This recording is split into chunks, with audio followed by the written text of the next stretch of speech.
très heureux d'ouvrir cette première table ronde après les très riches propos introductifs que nous venons d'entendre. Comme vous l'avez vu, deux tables rondes vont se succéder, celle-ci consacrée à l'accès aux juges et la seconde sous la présidence de Madame la Présidente Mouillard sur l'office du juge. Je crois que tous les propos introductifs ont bien montré l'ambivalence qu'il y a dans la justice prédictive ou la justice prévisible, je ne sais plus trop comment il faut dire. On voit bien qu'il y a des bons côtés et il y a aussi des côtés plus inquiétants, et je crois que notre réflexion est précieuse pour essayer de tirer le meilleur des bons côtés et de se prémunir contre les aspects plus inquiétants. Sur la question de l'accès aux juges, parmi les éléments très positifs ont déjà été notés la possibilité de renoncer à une action, à un recours, s'il apparaît que ce recours est voué à l'échec, a également été déjà mentionné le choix, plutôt que d'aller peut-être inutilement devant une juridiction, de s'orienter vers des procédures préalables de médiation ou de conciliation. Mais on voit poindre aussi des aspects qui peuvent être plus préoccupants, des préoccupations d'ordre financier. Les uns ou les autres pourraient hésiter à ouvrir les concours nécessaires, une banque, une compagnie d'assurance, à l'introduction d'une action pourtant légitime. Plus inquiétante encore peut-être, le risque de choisir sa juridiction, voire de choisir son juge en fonction d'indications qui pourraient résulter de données statistiques. Alors je crois que c'est à ces différents points que va réfléchir cette table ronde. Elle réunit toutes les compétences nécessaires, celle du magistrat avec monsieur l'avocat général Renaud Salomon, celle de l'université et en même temps de l'université de la commission consultative des droits de l'homme avec le professeur Amrani Mekki, celle de l'avocat avec maître François Molinier et celle de l'entreprise avec monsieur Olivier Chaduteau. Alors, je crois que c'est dans cet ordre, celui du programme, que sont prévues les différentes interventions. Il a été convenu avec les intervenants que chacun d'eux interviendrait une dizaine de minutes, de manière à laisser du temps ensuite à une discussion d'abord un peu plus, pas beaucoup plus, mais de manière à laisser temps de discussion entre les différents intervenants et puis ensuite, bien sûr, une discussion avec l'ensemble de la salle. Et je donne tout de suite la parole à monsieur l'avocat général Salomon. Je vous remercie, monsieur le président.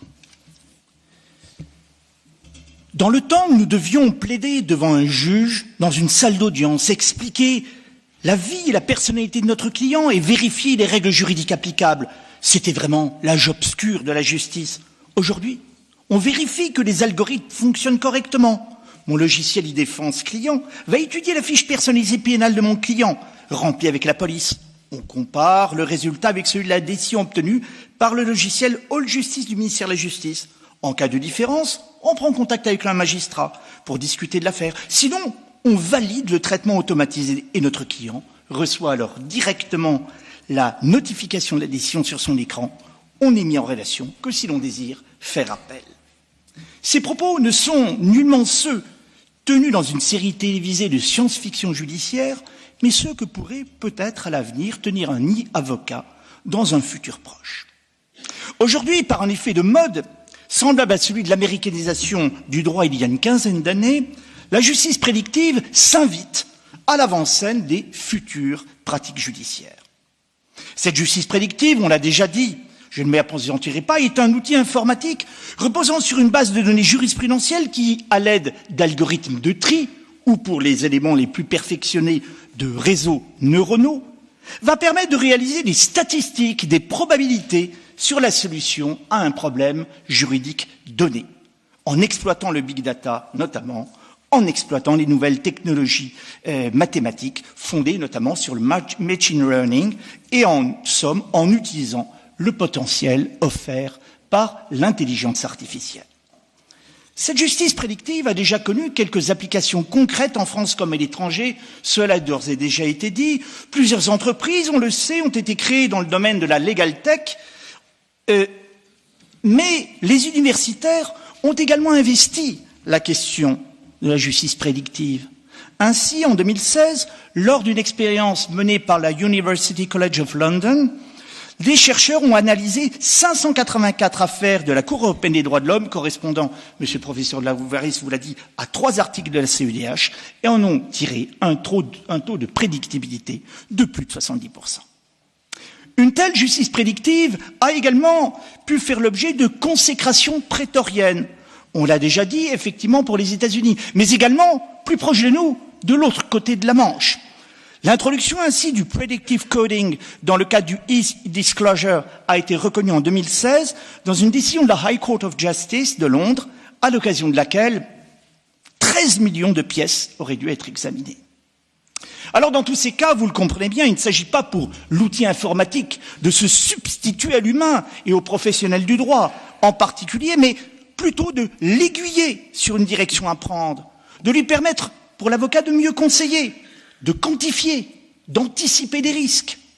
Car toute situation reste unique et soumise à l'appréciation des juges dans le cadre où une procédure est engagée. C'est d'ailleurs la raison pour laquelle notre Cour de cassation parle effectivement de l'appréciation souveraine des juges du fond, qui sont un élément, bien évidemment, une limite incontournable à la notion, je dirais, de justice prédictive.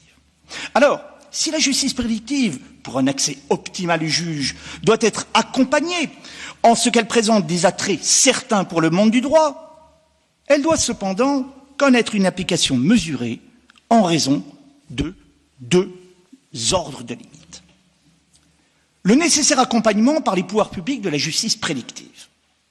En effet, en raison d'avantages certains d'une certaine prédictibilité du droit, la France connaît déjà plusieurs applications pratiques d'une justice prédictive.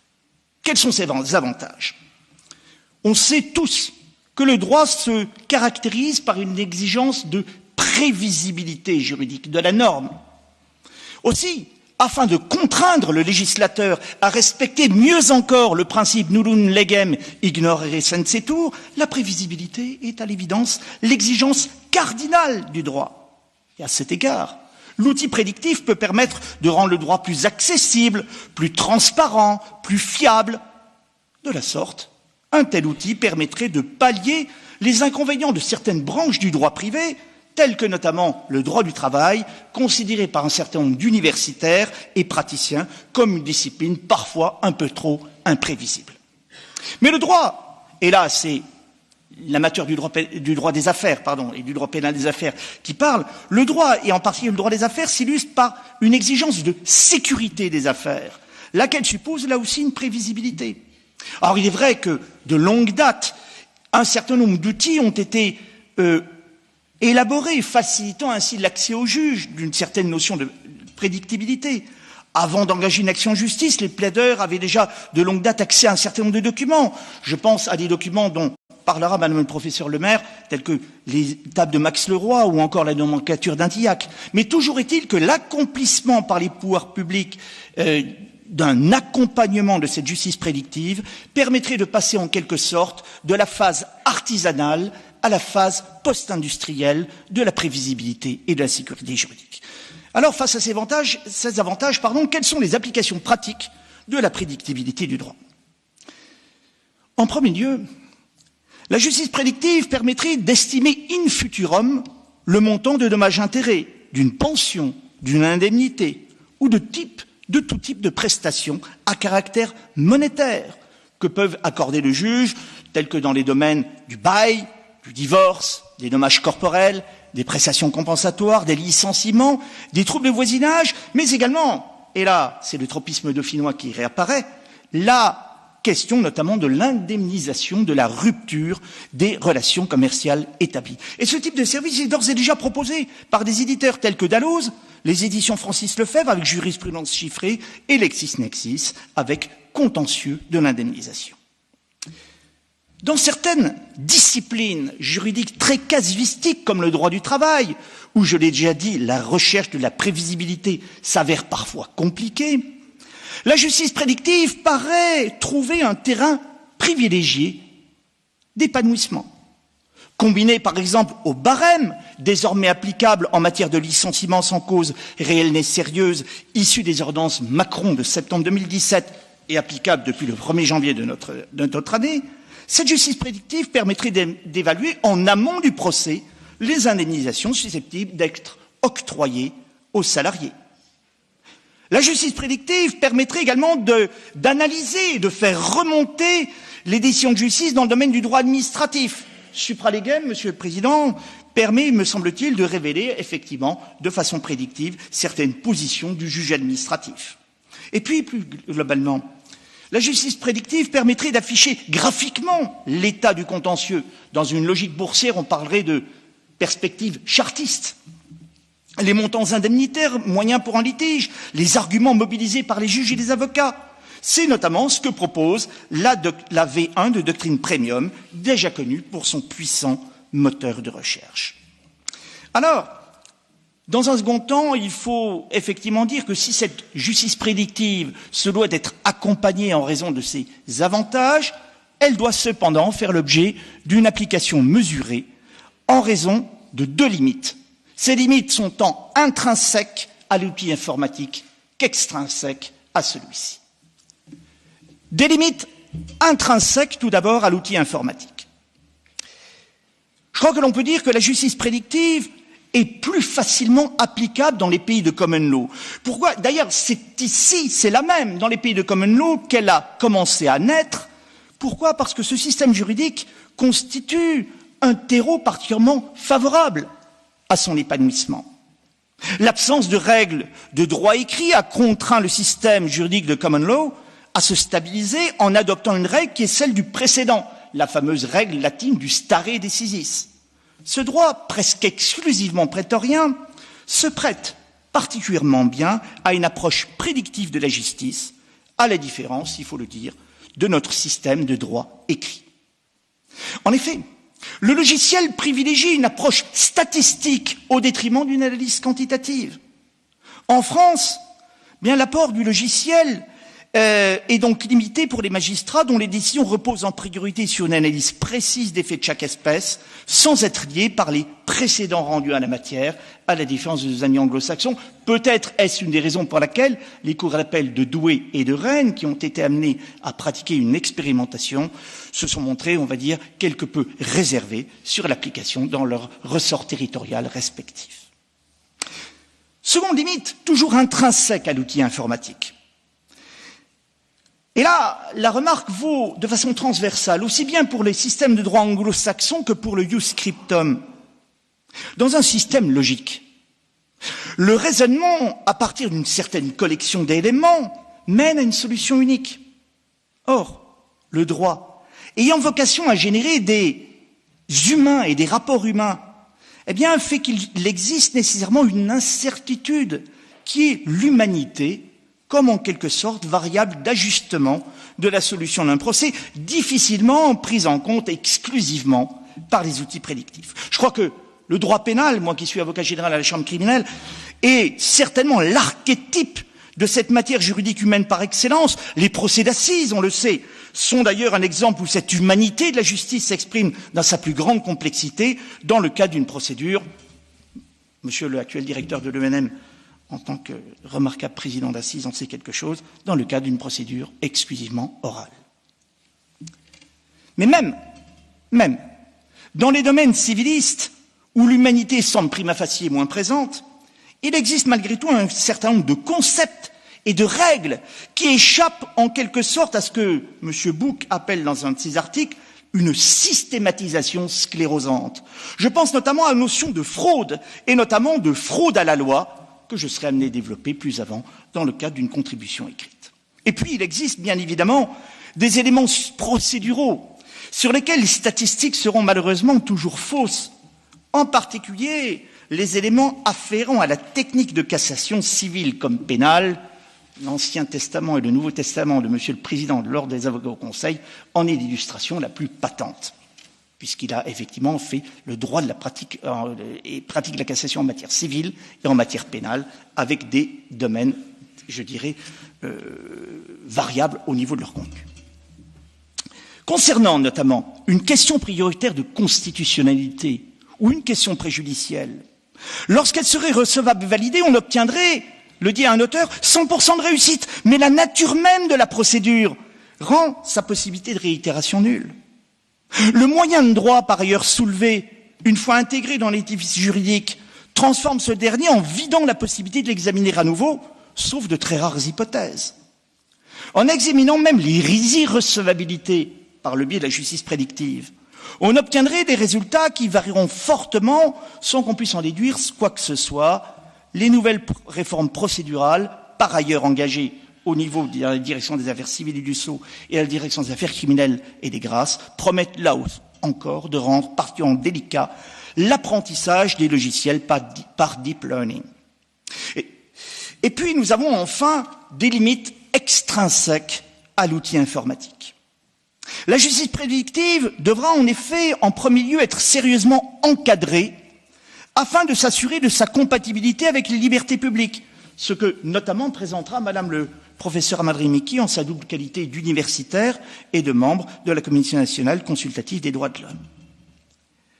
En outre, l'ouverture massive de l'ensemble des données relatives à la production judiciaire, l'open data et le développement d'outils d'intelligence artificielle, le big data, supposera, comme le souligne le rapport de l'Institut Montaigne, déjà évoqué à l'occasion de cette introduction, une nécessaire égalité des parties dans l'accès à ces instruments de prévision. En d'autres termes, pour les services publics de la justice, l'enjeu de la mise en œuvre de ces techniques de prédiction sera de doter tous les professionnels de ces mêmes outils d'analyse.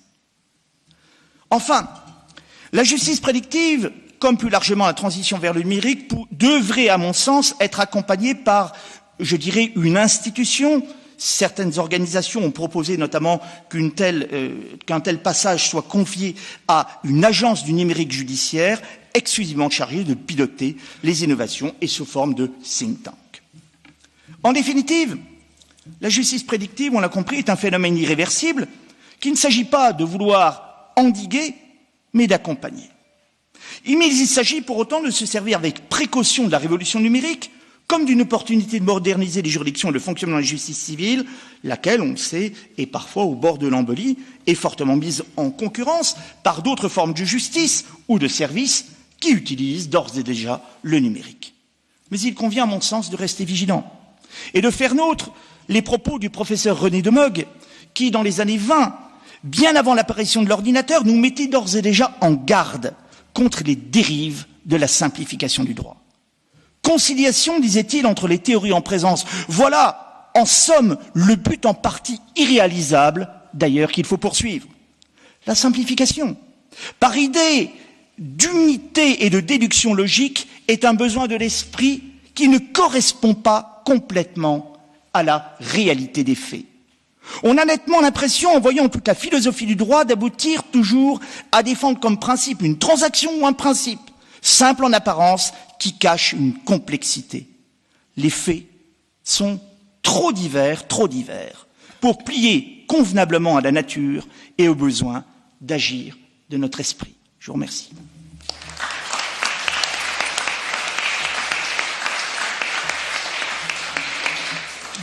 Merci beaucoup, Monsieur l'avocat général, de ce panorama qui nous a montré à la fois les possibilités de la justice prédictive, passer, comme vous l'avez dit, d'un stade artisanal à un stade industriel, voire post-industriel, et aussi les limites qu'il faut essayer de tracer.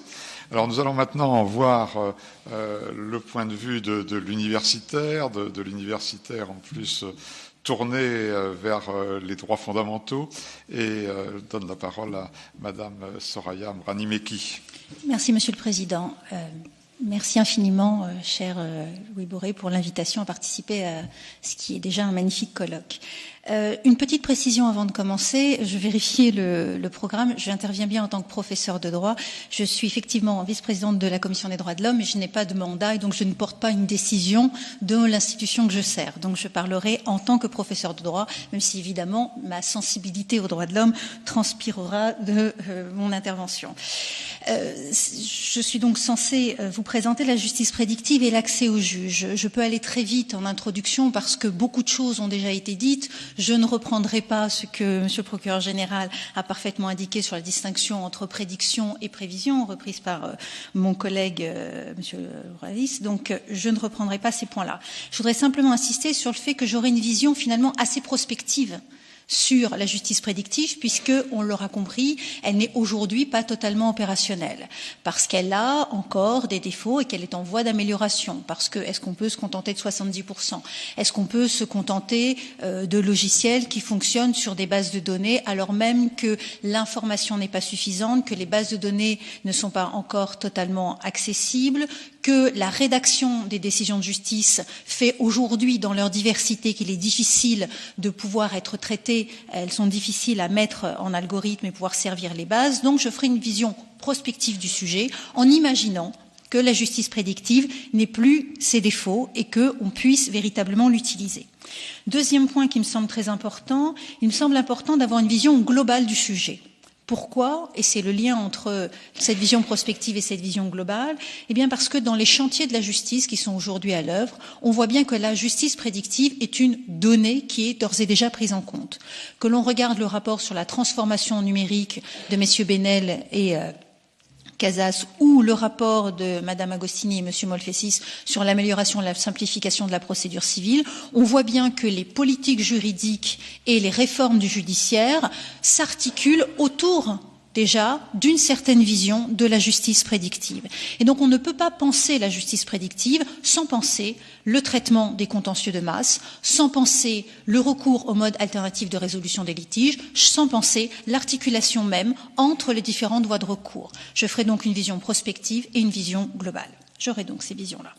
Deuxième point, l'accès au juge. Il faut rappeler que l'accès au juge, évidemment reconnu par tous les textes internationaux, nationaux, reconnu par toutes les plus hautes juridictions françaises, cet accès au juge, il est compris de manière également dynamique. Et que lorsqu'on envisage l'accès au juge, il ne s'agit pas simplement d'accéder effectivement à une juridiction, mais que l'accès au juge plein et effectif suppose de prendre en compte toutes les règles de procédure et même les règles concernant les voies d'exécution. On le sait clairement depuis l'arrêt Hansby contre Grèce de 1997. Donc l'accès au juge, c'est l'accès à un juge effectif et accès à une décision de justice qui sera effectivement, concrètement mise à l'œuvre. Alors, comment concevoir la compatibilité entre le déploiement de cette justice prédictive et l'accès au juge? Sans doute en se posant la question de savoir qu'est-ce que c'est que l'accès au juge et finalement à quoi sert l'accès au juge. L'accès au juge, dans une vision immédiate, sert l'accès au droit. L'accès au juge sert l'accès au droit parce que sans accès au juge, il n'y a pas d'effectivité de la règle de droit et de la protection que le droit peut apporter. C'est une première vision de l'accès au juge. Mais dans une vision plus immédiate, l'accès au juge a aussi une fonction sociale. Il sert le rétablissement du lien social, il sert la paix sociale et il a une fonction au sein de la société civile. Et donc la justice prédictive, si elle veut aller dans le bon sens, doit servir ces deux fonctions de l'accès au juge que sont l'effectivité des règles de droit et sa fonction sociale. Alors la question qu'on peut se poser, c'est celle que je vais me poser, est de savoir si cette justice prédictive sert effectivement l'accès au juge dans une double composante qui se dégage un petit peu des chantiers de la justice aujourd'hui. D'abord, on peut se demander si la justice prédictive est une garantie de l'accès au juge. C'est comme cela qu'on la présente, si elle sert cet accès au juge en apportant une dimension supplémentaire, une plus-value dans la qualité des décisions de justice notamment. Et on peut se demander, allant un petit peu plus loin, si la justice prédictive, comme substitut cette fois-ci de l'accès au juge, offre les garanties nécessaires, puisqu'on le voit bien, on tente à faire de la justice prédictive aide à l'accès au juge, d'une justice prédictive substitut de l'accès au juge. Si on commence par la justice garantie de l'accès au juge, on voit bien que les développements se font principalement en réalité non pas sur l'accès au juge, mais sur l'accès à une masse de jugements. Autrement dit, à l'accès à la jurisprudence. L'accès au juge, ici, se réduit à un accès à la jurisprudence. Et ce qui me semble intéressant, c'est de voir si, passant de cet accès à la jurisprudence, on n'a pas une modification en réalité de l'accès au juridictionnel, que le passage de l'accès au jurisprudentiel modifie le passage à l'accès au juridictionnel. L'accès au jurisprudentiel, nous l'avons déjà entendu et j'irai donc assez vite. Il s'agit ici de prendre pour point de départ, et le professeur est souvent le caillou dans la chaussure, mais pour prendre comme point de départ l'idée que pour le justiciable, il y a parfois le sentiment d'être face à une tombola judiciaire. Le sentiment que passer devant la chambre A ou devant la chambre B fera que nous ne serions pas traités de la même façon. Et c'est ce sentiment-là qu'il faut combattre. Et la justice prédictive peut être en réalité au service de la révélation de la jurisprudence. La difficulté est de passer d'une révélation de la jurisprudence à une transformation de la jurisprudence, voire à une fixation, à une certaine fixité de la jurisprudence. La révélation de la jurisprudence est assez claire. Ici, on sert l'accès au juge par l'accès à la jurisprudence en donnant à voir une justice plus accessible, une justice plus lisible. On sait que le Conseil constitutionnel poursuit l'accessibilité et l'intelligibilité de la loi. La justice prédictive peut être au service d'une certaine accessibilité et lisibilité de la jurisprudence.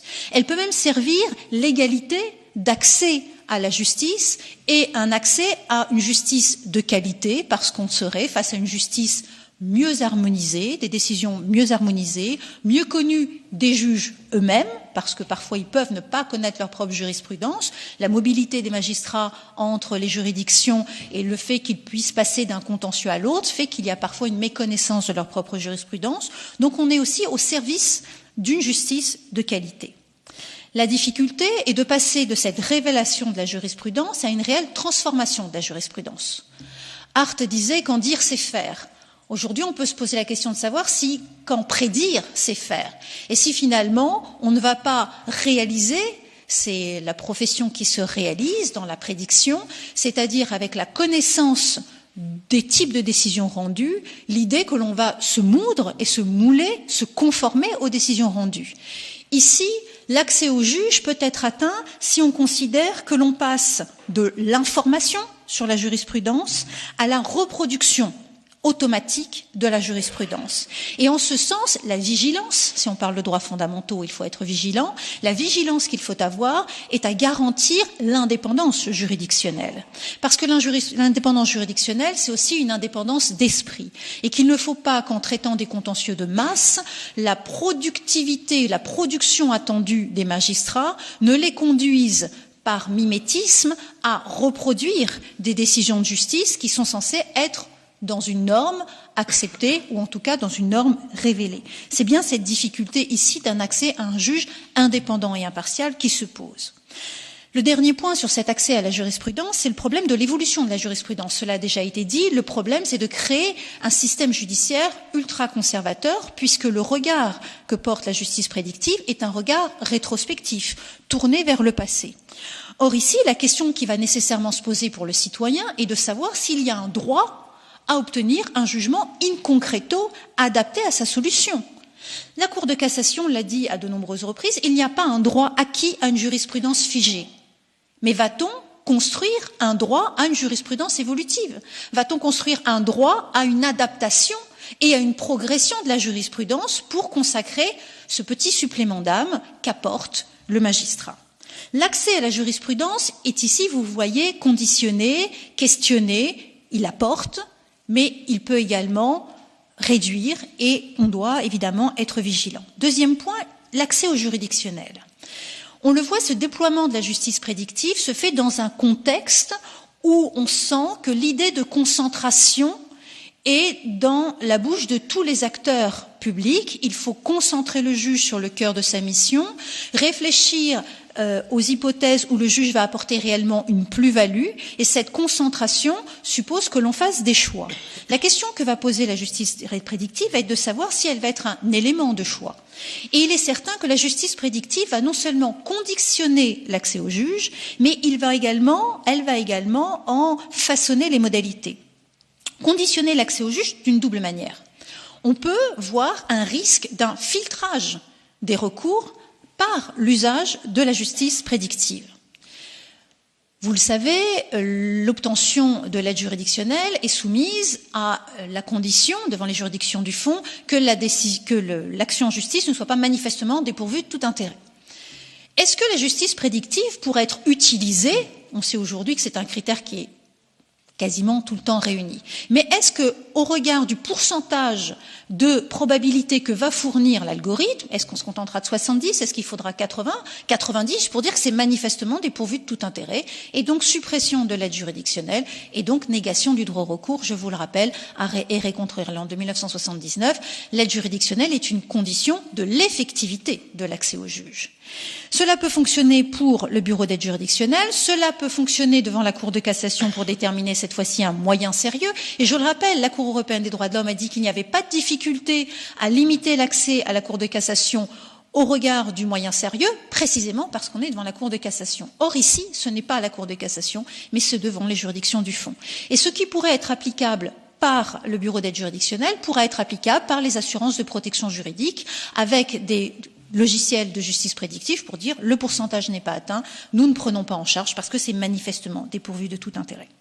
Alors, le rapport de l'Institut Montaigne préconise au contraire une possibilité d'utiliser les algorithmes pour, encore du prospectif, un financement des procès par les tiers.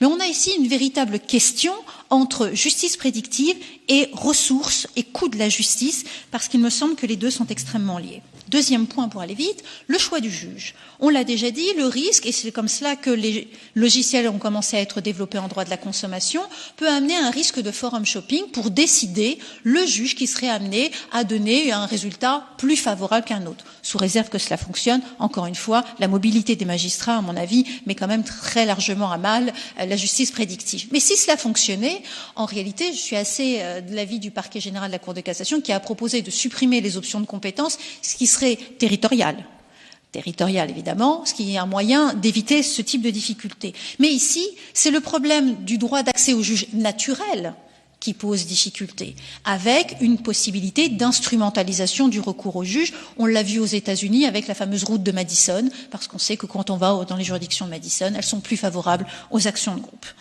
Conditions de l'accès au juge, mais également modalités de l'accès au juge. La justice prédictive, en réalité, peut porter et véhiculer le risque d'une sorte de déterminisme juridictionnel, en se disant qu'en allant devant le juge, si on a effectivement un accès, eh bien, on va inverser la logique et on va inverser la chronologie judiciaire.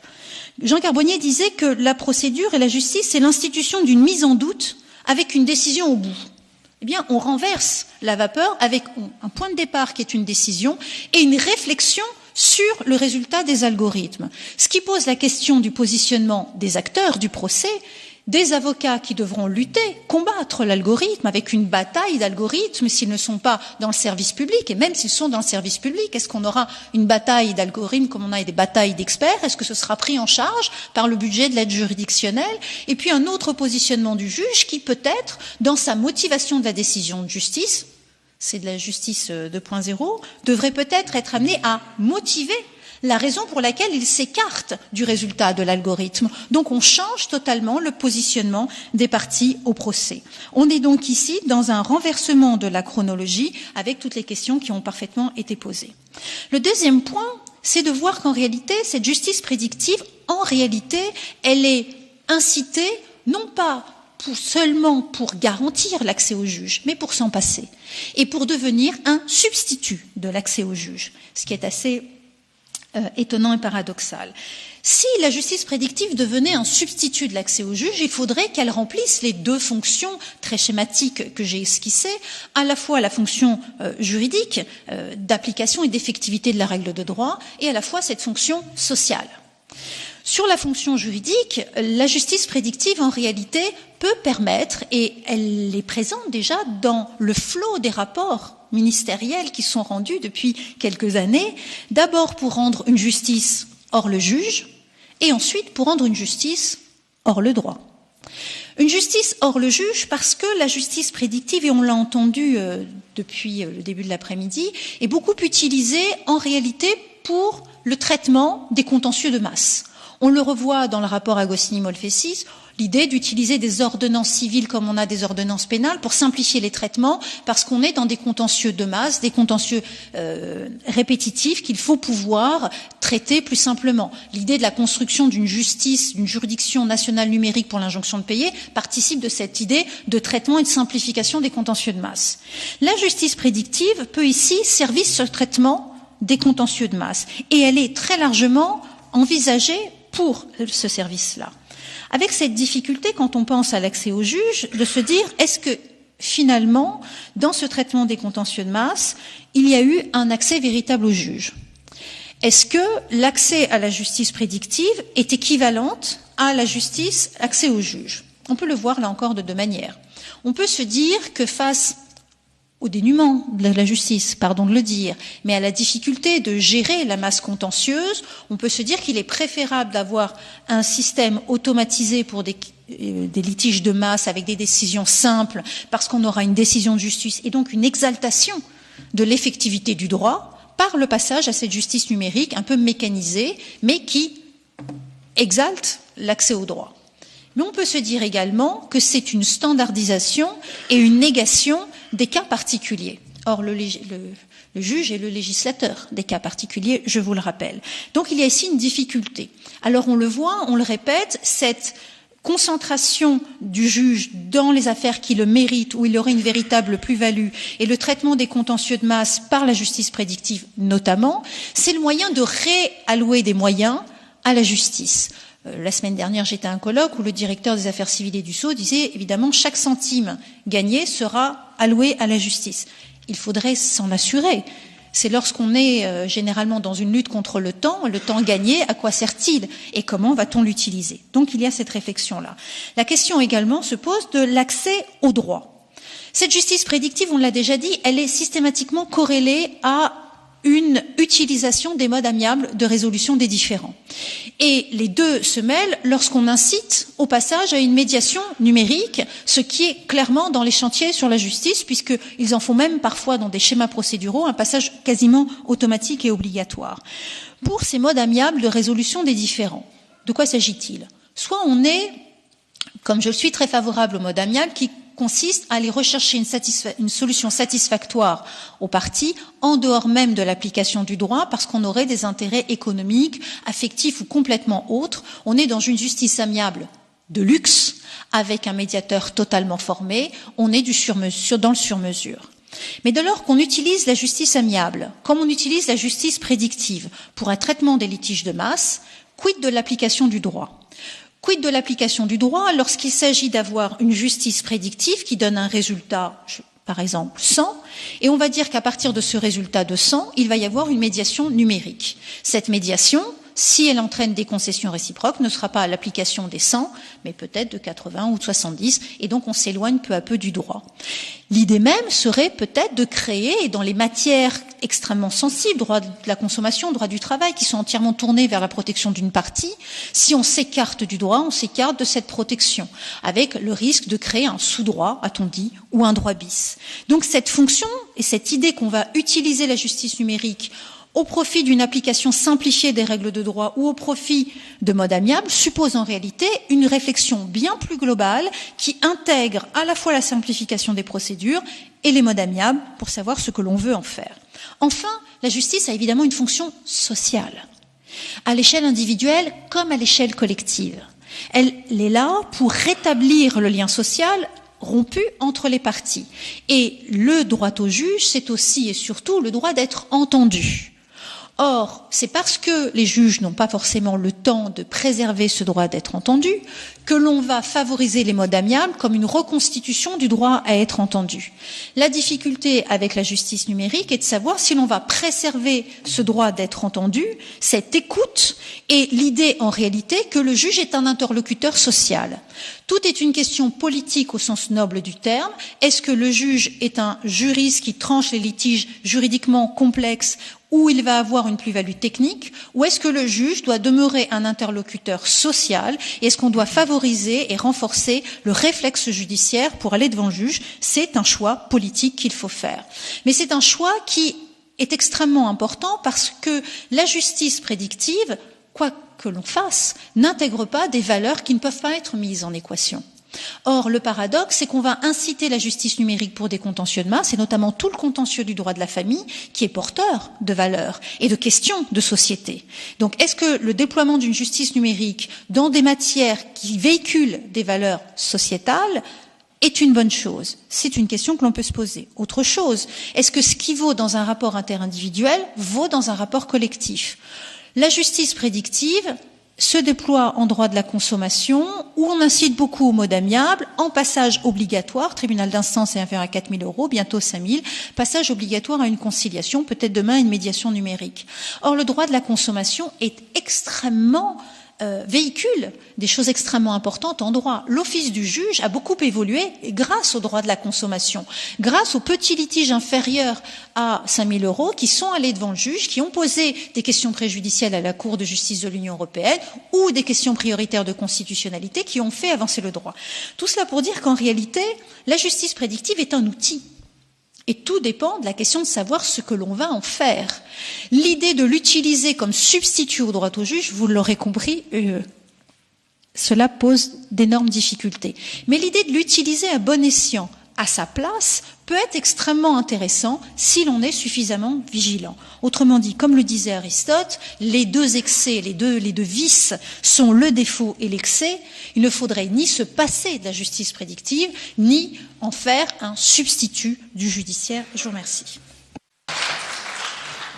Merci beaucoup, Madame la Professeure. C'est vraiment extrêmement intéressant qui a cheminé entre les grands principes et les réalités concrètes, y compris les réalités économiques de la vie des juridictions, et qui, je crois, nous a montré effectivement que la justice prédictive était un outil dont on peut faire un bon ou un moins bon usage. Dans les réflexions générales, je serais tenté peut-être d'ajouter juste un élément à tout ce que vous avez dit, c'est qu'il y a peut-être de plus en plus aujourd'hui une distinction à faire entre l'accès au premier juge et l'accès au juge d'appel.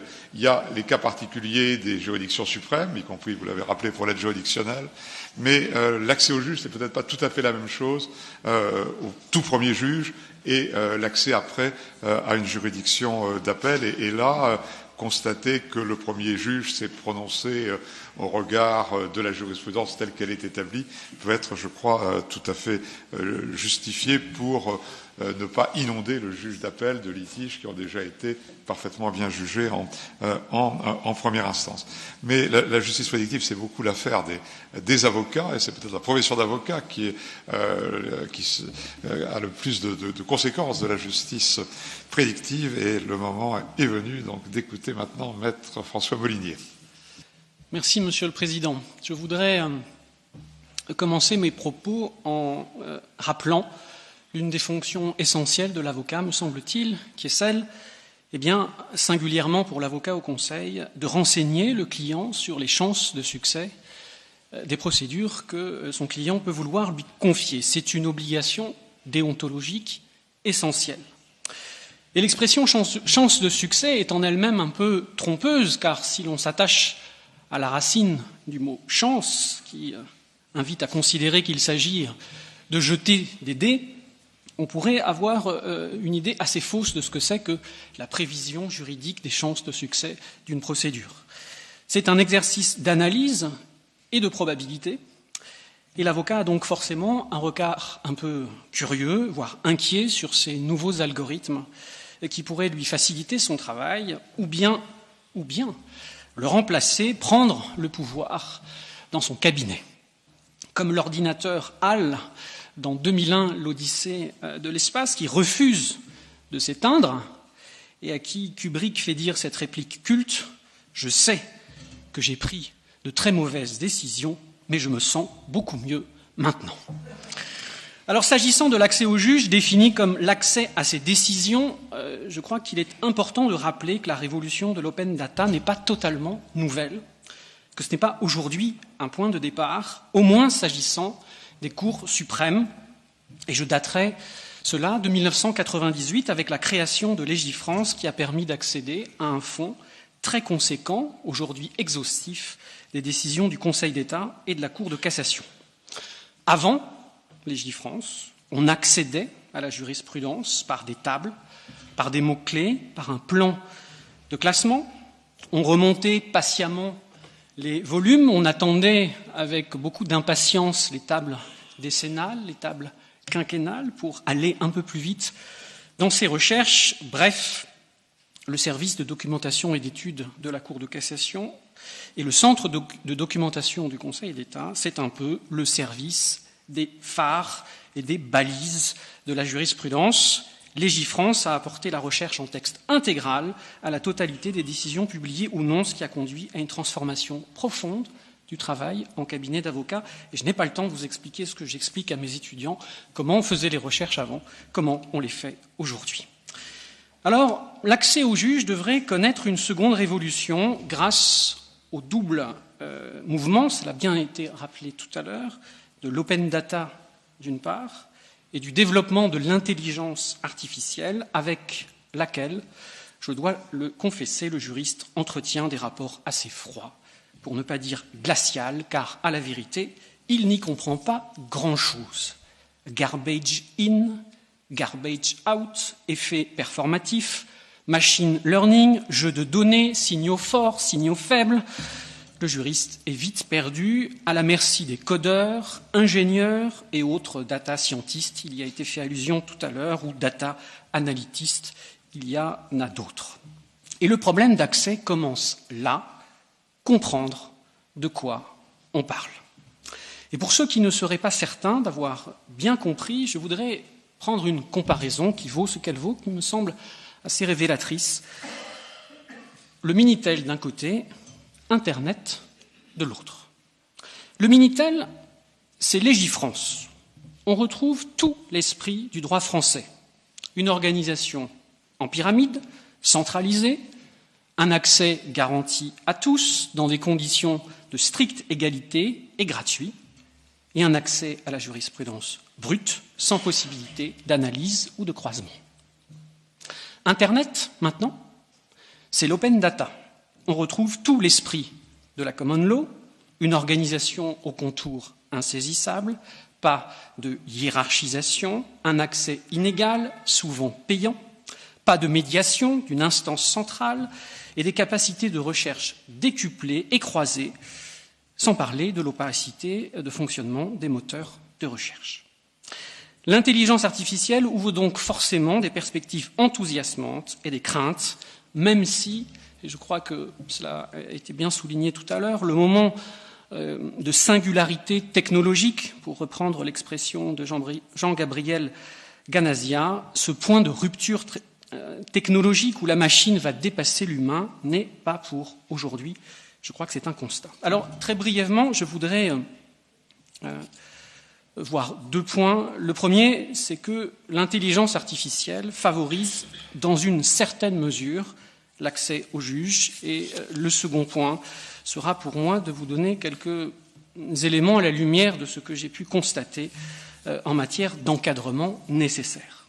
Alors, l'accès au juge est facilité par l'intelligence artificielle. Appliqué à la jurisprudence, eh bien, cela a été dit, il permet de mieux satisfaire les exigences de prévisibilité et de sécurité juridique. Un justiciable est en droit de connaître l'interprétation des règles de droit. Je vais citer un arrêt ancien de la Cour européenne des droits de l'homme, afin de régler sa conduite en s'entourant au besoin des conseils éclairés, nous dit la Cour dans un arrêt Sunday Times de 1979. Eh bien, l'intelligence artificielle permet d'analyser la jurisprudence des cours et des tribunaux de manière systématique pour dégager des récurrences, des divergences, des tendances, des anomalies. Elle aide le justiciable à entamer ou non une action en justice, ou au contraire à envisager une transaction.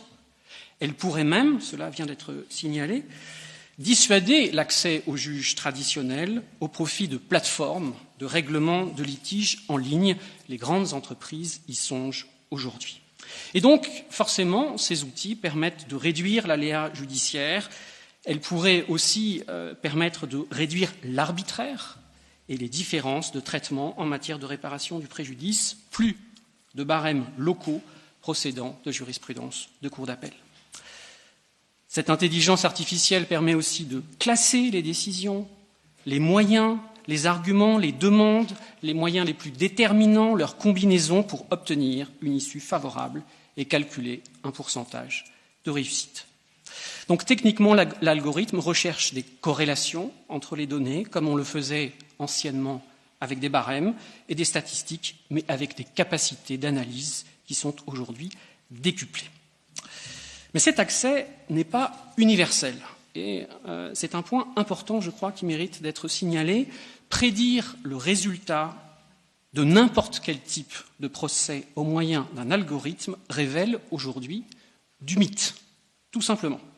Parce qu'il n'existe pas, en l'état des données de la science, de plateforme universelle.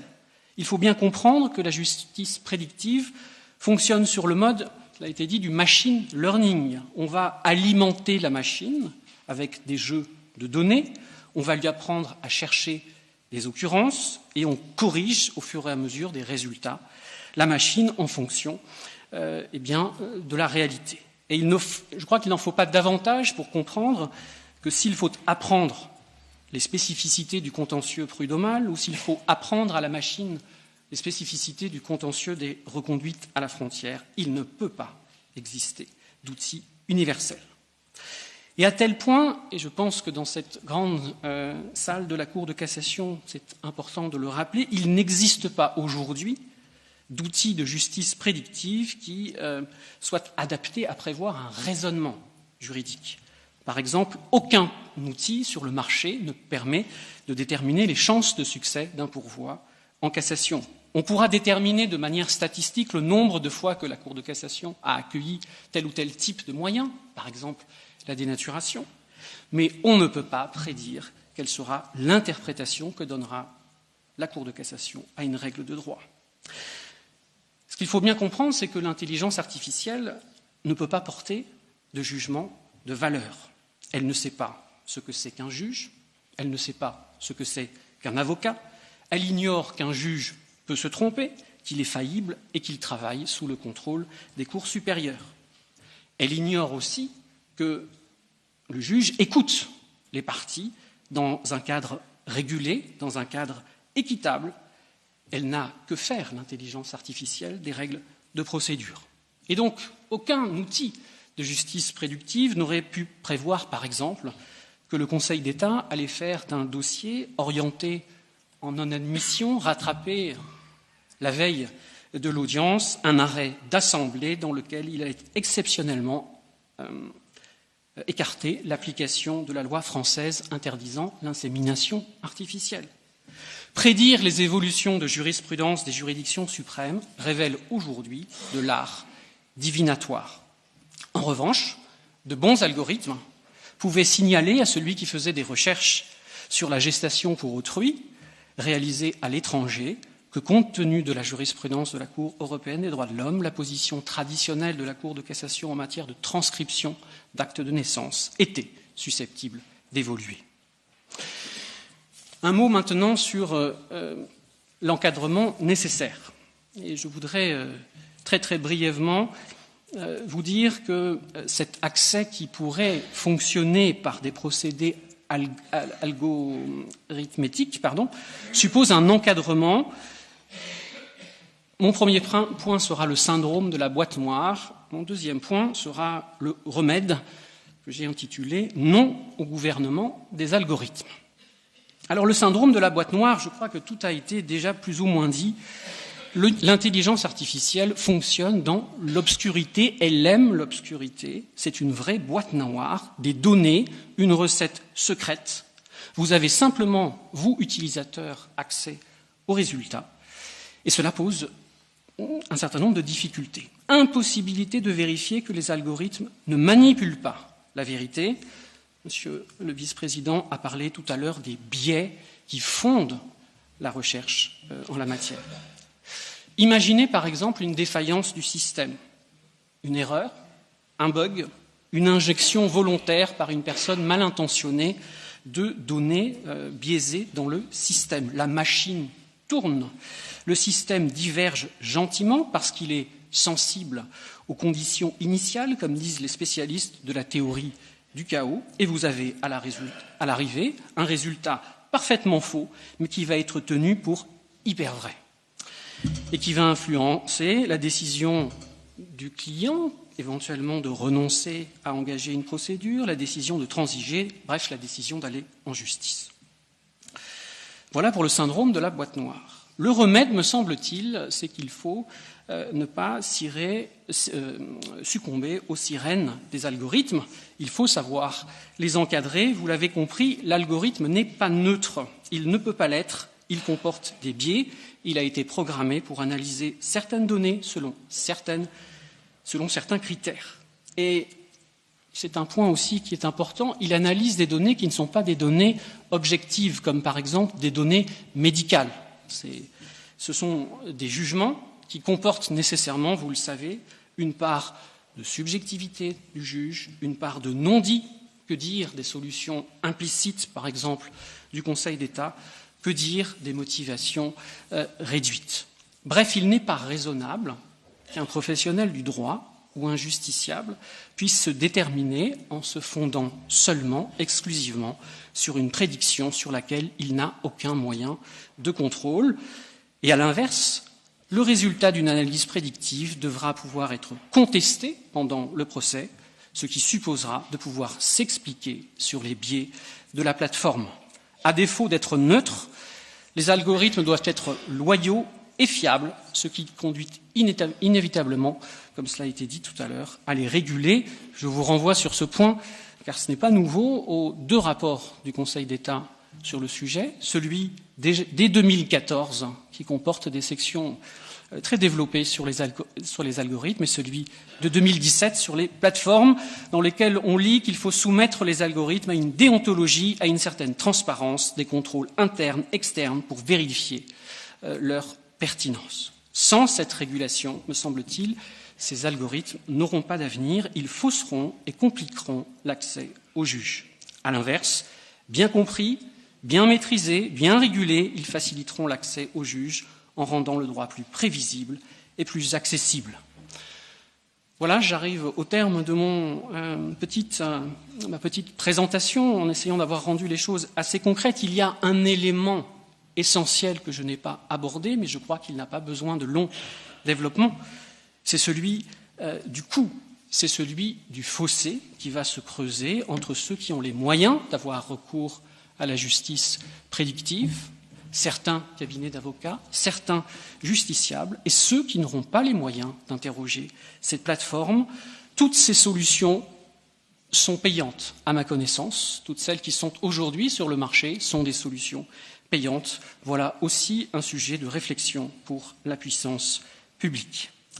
Je terminerai un mot, et que les spécialistes de Chateaubriand me pardonnent cette petite approximation dans la citation, que je vais légèrement retravailler, qui consiste pour Chateaubriand à nous dire qu'on dirait que l'ancien monde n'a pas encore fini et que le nouveau monde vient juste de commencer. Je vous remercie. Merci beaucoup, Maître Molinier, de ces propos d'autant plus intéressants que vous avez de longue date un intérêt, une pratique des moyens informatiques. Et je crois que, je suis sûr qu'au Conseil d'État, vous avez beaucoup aidé aux travaux sur la numérisation des procédures. Je pense qu'il en était de même à la Cour de cassation. Et finalement, nos exposés se succèdent, mais se combinent assez bien. Les algorithmes sont des outils, des instruments. Ils ne doivent pas gouverner. Les outils ne doivent pas gouverner. Alors, il nous reste un dernier point de vue, Monsieur Chaduteau. C'est le vôtre comme dirigeant de cette société, pour moi un peu mystérieuse, Day One, mais vous allez nous expliquer peut-être ce qu'elle fait, ou en tout cas quel est le point de vue d'un dirigeant d'entreprise tourné vers ces nouvelles technologies. Merci beaucoup de me dire qu'elle est mystérieuse. Ça me donne l'opportunité de la présenter. Du coup, j'ai pas prévu, mais je vais le faire. D'abord, je vous remercier de m'accueillir. Je suis très honoré d'être présent. Et puis de vous dire, comme on dit, juste 2-3 mots sur ma société, puisque vous m'y invitez. C'est un cabinet de conseil en stratégie, en alignement organisationnel, qui travaille qu'avec les professions du droit, du risque et de la compliance. Donc, soit d'un côté, nous travaillons avec des cabinets, soit d'un côté, nous travaillons avec des directions juridiques ou directions compliance de grandes entreprises, et ce, partout dans le monde, puisque comme vous avez pu le deviner, cette profession est plutôt très récente et plutôt niche, et donc on a la chance de pouvoir travailler aussi bien aux États-Unis, en Asie qu'en Afrique ou en Europe. Donc, pour que vous compreniez d'où je parle, comme on dit, juste un petit mot aussi sur moi-même. Je ne suis pas juriste, je ne suis pas avocat, je n'ai pas fait d'études de droit. Je sens que ça calme un petit peu tout le monde. Et je vais vous calmer encore plus, en fait, philosophe du langage.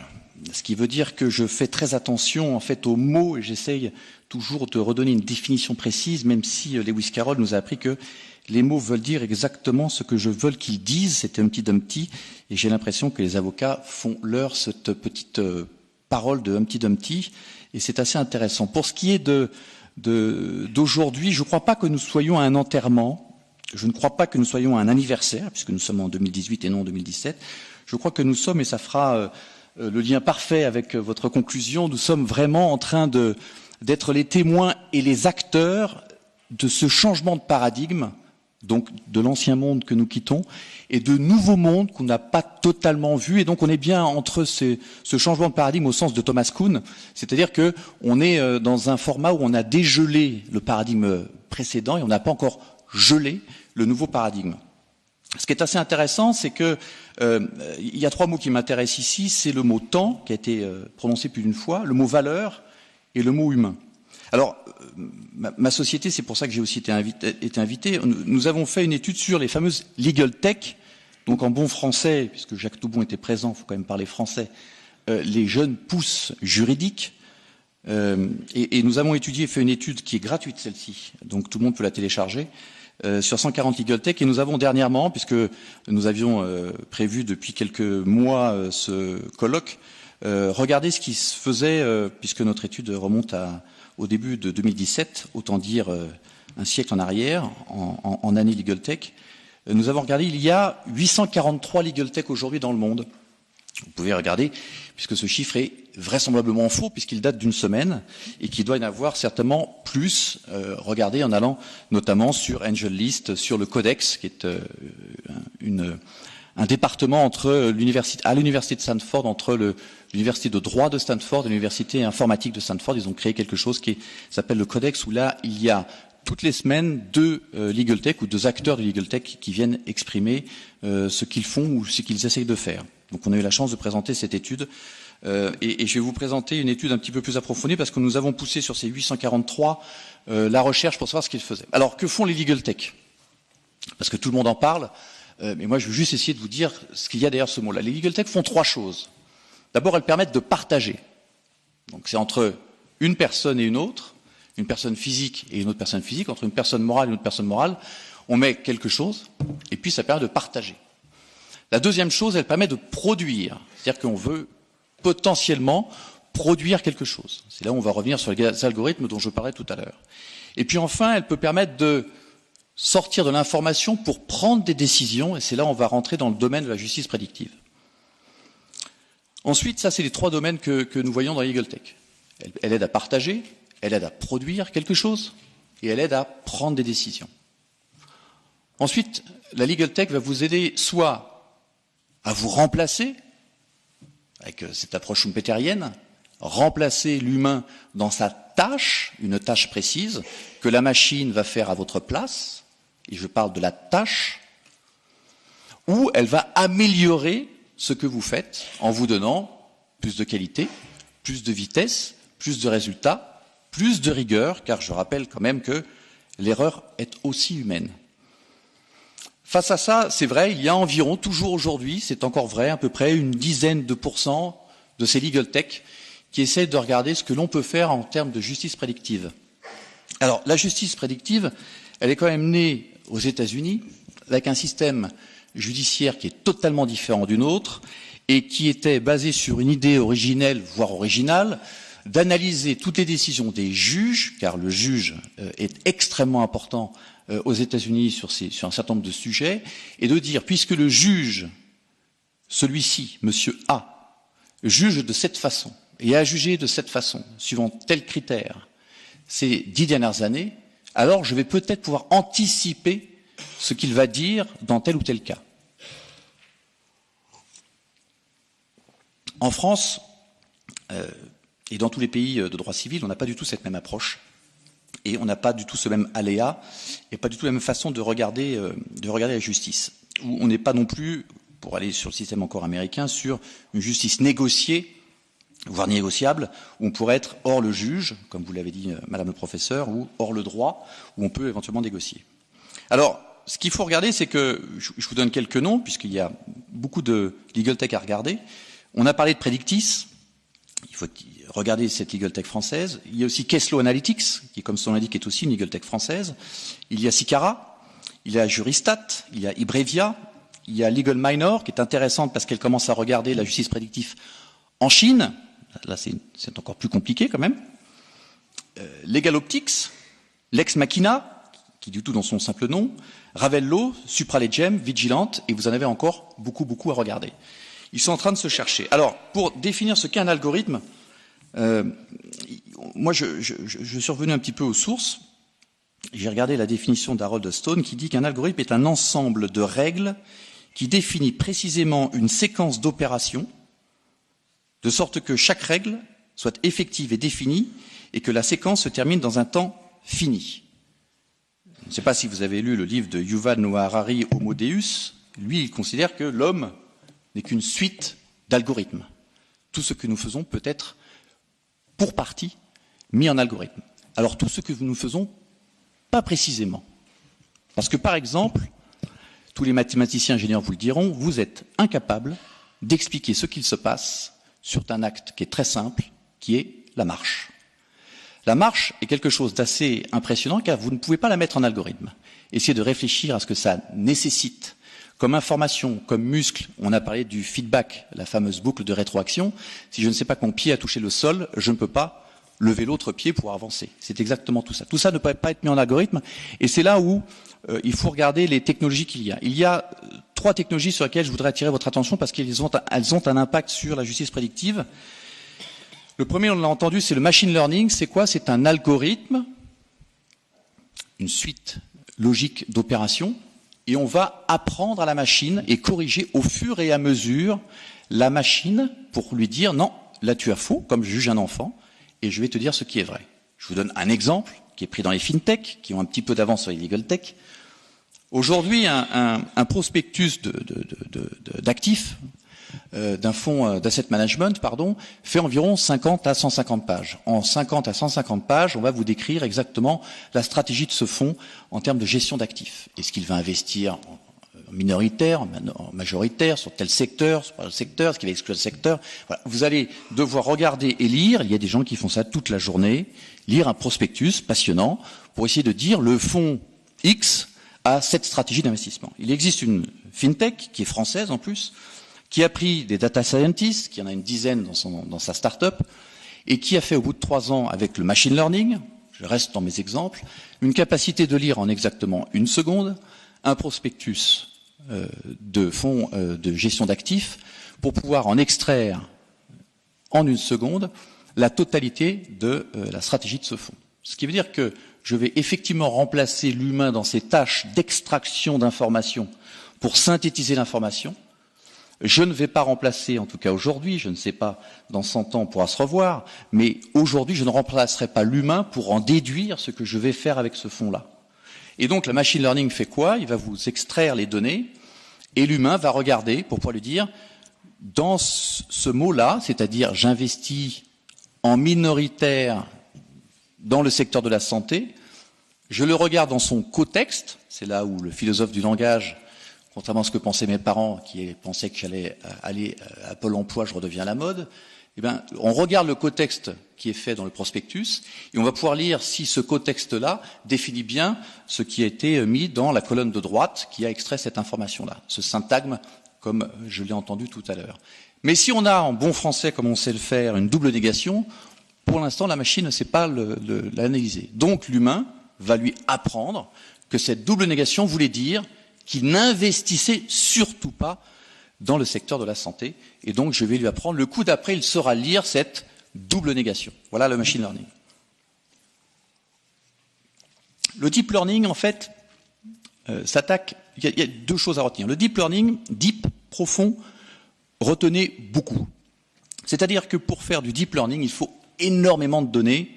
Vous avez beaucoup d'exemples, regardez même sur Internet, beaucoup d'exemples pour reconnaître un chat, pour reconnaître une voiture, pour reconnaître l'avant d'une voiture ou l'arrière d'une voiture.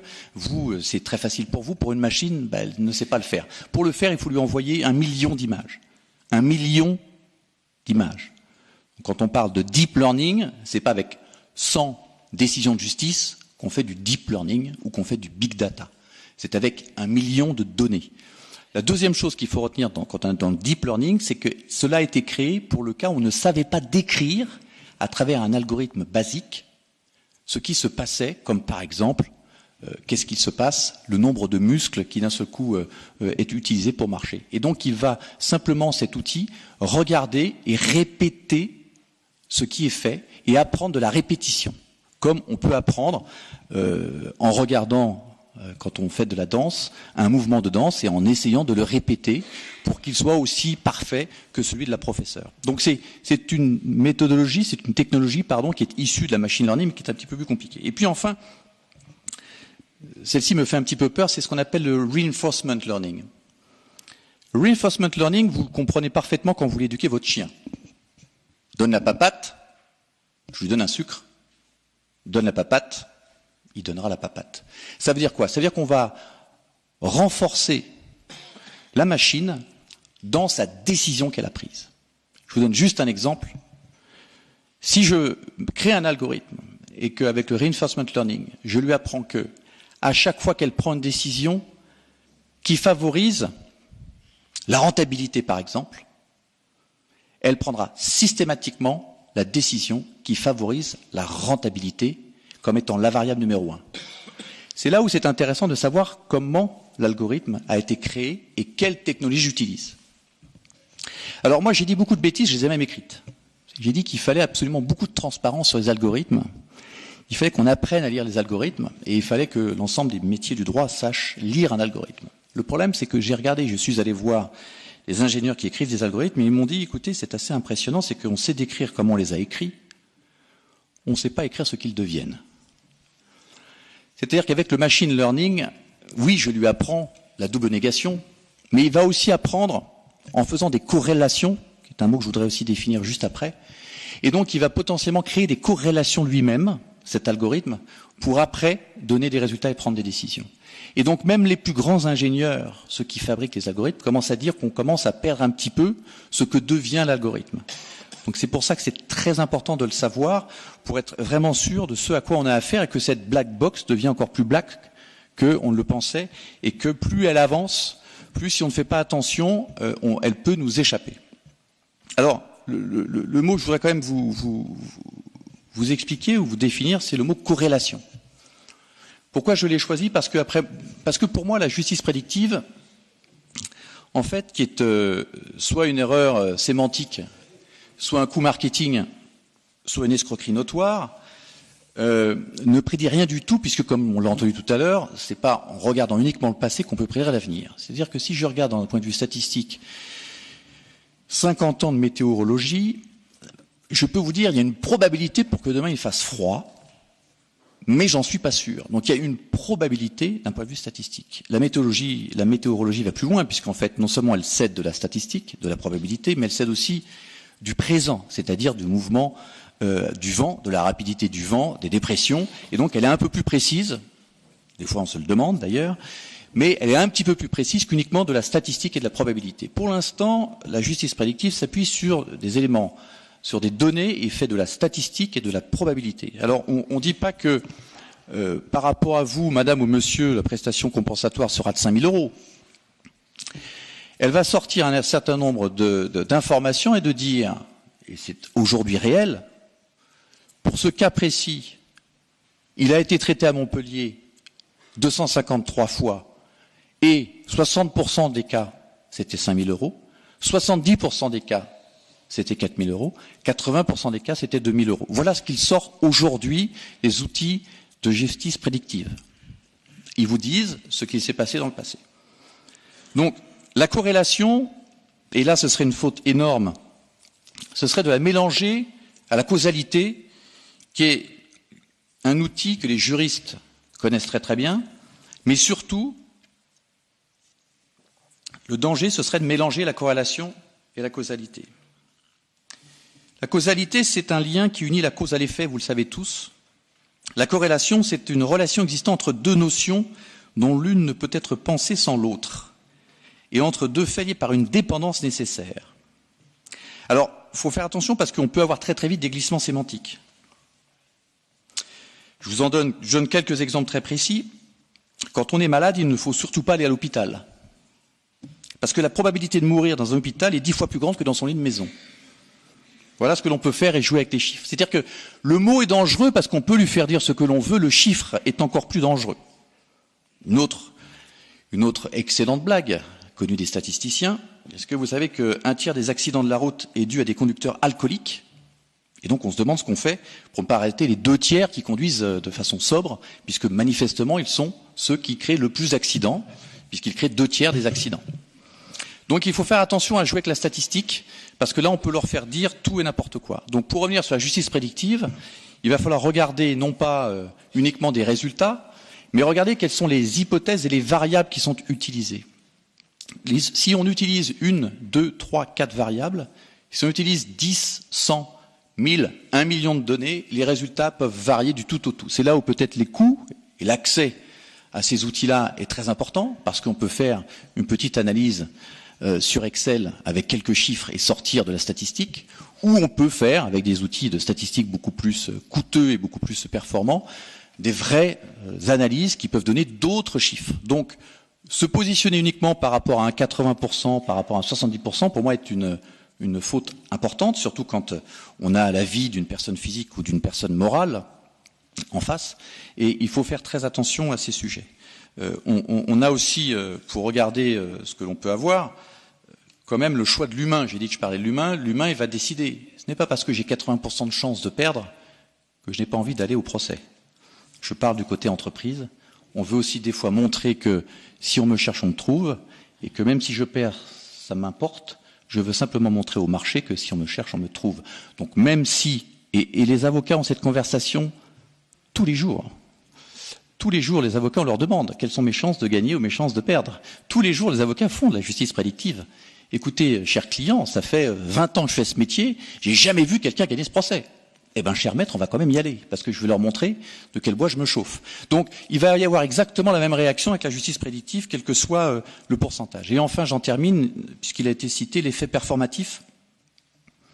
Je suis très content qu'on parle d'effet performatif, puisqu'en fait, l'effet performatif est quelque chose qui a été créé dans le langage, par un philosophe du langage qui s'appelle Austin, John Langshaw Austin, qui transforme l'énonciation en perlocution, et donc, et vous avez, en fait, sans le savoir, dit le titre de son livre, puisque c'est « Quand dire, c'est faire ». Je vous invite à lire ce livre de Austin, qui fait que lorsque je parle, non seulement je dis une chose, mais en plus elle se produit. L'exemple très connu, c'est par exemple, je vais vous dire « Je vous avertis ». Non seulement je l'ai dit, mais en plus, il s'est passé quelque chose, c'est que je vous ai véritablement averti. Donc, cet effet performatif en justice prédictive veut dire que si je suis la statistique de la machine, donc elle va se produire, donc elle aura raison, donc je vais la suivre, donc elle va se produire, donc elle aura raison. Et à cela, on va avoir quoi? Soit une justice qui est la même pour tout le monde, c'est ce que vont vous dire les mathématiciens qui aiment bien que 2 plus 2 égale 4, soit une justice qui ne prendra pas en compte l'ensemble des variables nécessaires pour prendre une décision éclairée, qui est celle que doit avoir le juge grâce aux outils, et pas contre les outils, mais avec les outils. Je vous remercie.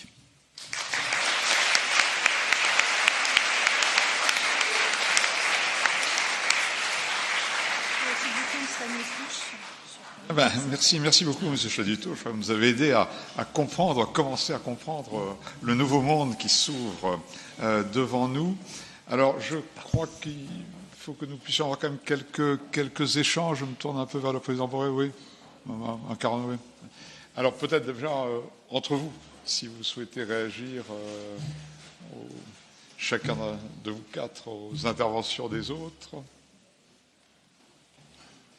Moi, je voulais juste dire que c'est très intéressant de réintégrer la médiation dans le discours pour qu'on puisse aussi intégrer ces notions de de rendre des décisions sans forcément devoir systématiquement aller au contentieux ou systématiquement passer devant un juge, ce qui donne un temps, qui était un mot que j'avais donné tout à l'heure, qui donne le temps qui devient de plus en plus important et qui permet d'aller plus vite à des prises de décision aux parties de savoir si elles sont justes ou pas justes. Mais la médiation et la justice prédictive peut peut-être s'aider pour pouvoir rendre, je parle juste sur le droit des affaires, je ne me permettrai pas d'être sur un autre sujet, bien évidemment, peut-être rendre des décisions plus rapides, plus justes, en tout cas qui sont acceptées par les parties.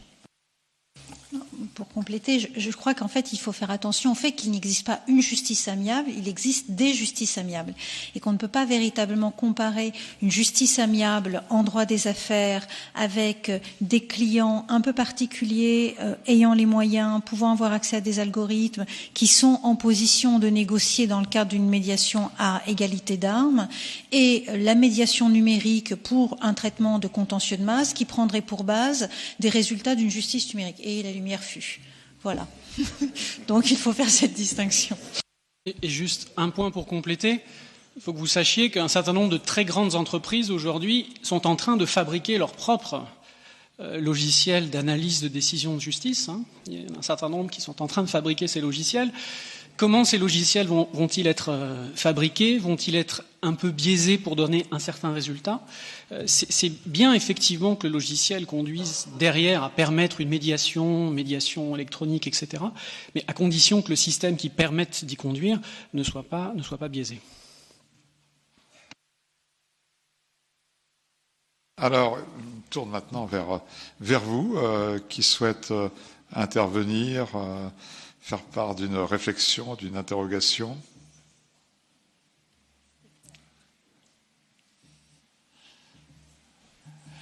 Oui, monsieur le bâtonnier Burgu-Buru. Merci, monsieur le président.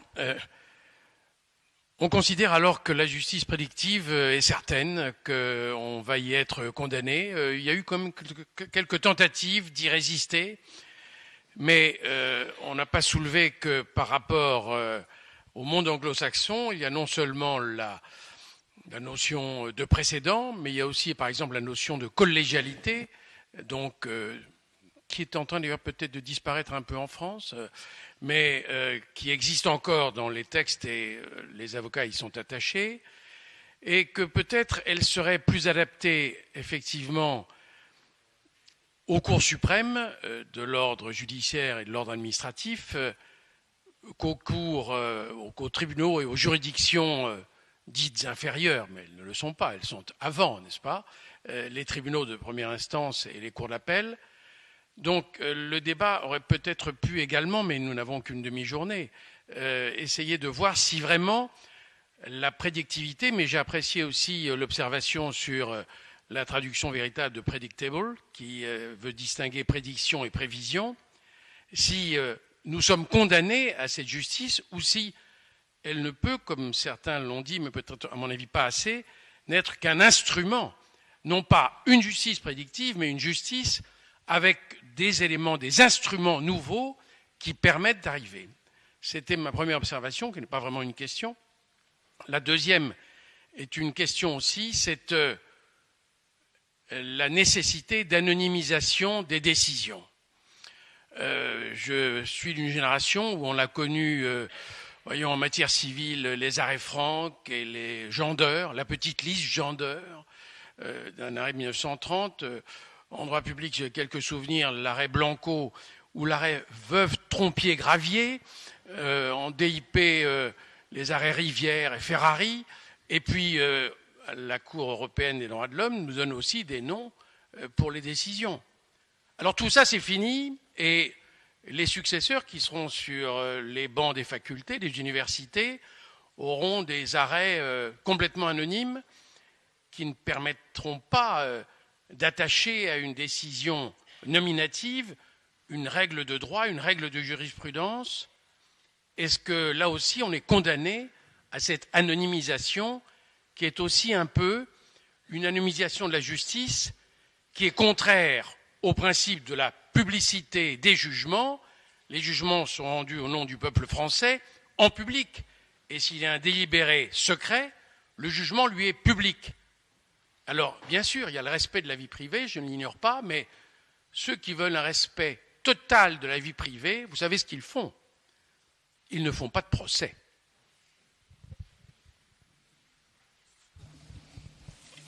Merci, Monsieur le bâtonnier. D'autres remarques, d'autres observations? Professeur Louvaris. Merci. Catherine Gourcol, première avocat générale à la Cour de cassation. Je voulais juste poser une question au professeur Louvaris, ou en tout cas lui demander de préciser ce qu'il a dit. Il a expliqué, et c'est bien naturel, qu'il fallait veiller à la qualité des décisions qui étaient diffusées dans l'open data, parce que sinon on pourra les traiter d'une façon ou d'une autre. Si la qualité n'est pas assurée, le résultat ne sera pas bon. On ne fait pas du bon café moulu avec du mauvais café en grains. J'ai bien compris ça. Mais la loi sur la République numérique a obligé à tout ouvrir, à tout communiquer. Donc ne faudrait-il pas y superposer peut-être un tri, et notamment un tri fait par les cours suprêmes? Je pense à la Cour de cassation avec les modes de diffusion qui sont effectivement les PBRI, en fonction de l'importance de la décision. Et je pense aussi à certaines décisions simplement diffusées, c'est-à-dire celles que les chambres n'ont pas envie de publier, mais qui sont en fait maintenant connues de tous, sur lesquelles s'appuie un certain nombre de pourvois, et, mon Dieu, qui n'avaient vraiment pas vocation à avoir une telle destinée. Donc, j'ai vraiment retenu ce que vous avez dit, et peut-être, en pensez-vous, pouvez-vous nous donner des informations complémentaires? Merci. Voilà, je crois que le professeur Louvaris va à la fois vous répondre et faire l'intervention qu'il souhaitait faire par ailleurs. Donc, vous allez pouvoir faire deux en un. Allez-y. Oui, Madame l'avocat général, je visais notamment le tri au niveau du machine learning, du deep machine learning, etc. Parce qu'en effet, le problème, c'est aussi le problème des motifs. D'abord, il y a une hiérarchie des décisions, y compris en première instance. Il y a une hiérarchie interne et externe. Ensuite, un refus d'admission n'est pas un rejet au fond. Ensuite, il y a des règles de procédure. Donc tout ça sera mis par écrit. Effectivement, vous avez parfaitement raison. En ce qui concerne, donc c'est ça le problème. C'est aussi le problème de la qualité des données, le dialogue entre le concepteur, parce que même dans le deep learning, il y a un superviseur, il y a un annotateur. Donc effectivement, c'est une vraie question. Mais c'est une question qui se répercutera sur la qualité des algorithmes, en effet, et des résultats qu'on peut obtenir. Parce que un algorithme efficace, puisqu'il a atteint les 80% sur la Cour européenne des droits de l'homme, il y a des choses à dire, parce que dans le calcul qui a été fait, c'est adapté aussi aux modalités de cette juridiction, qui permet, dans certains cas, de passer directement des faits au dispositif, en finalement se passant des motifs.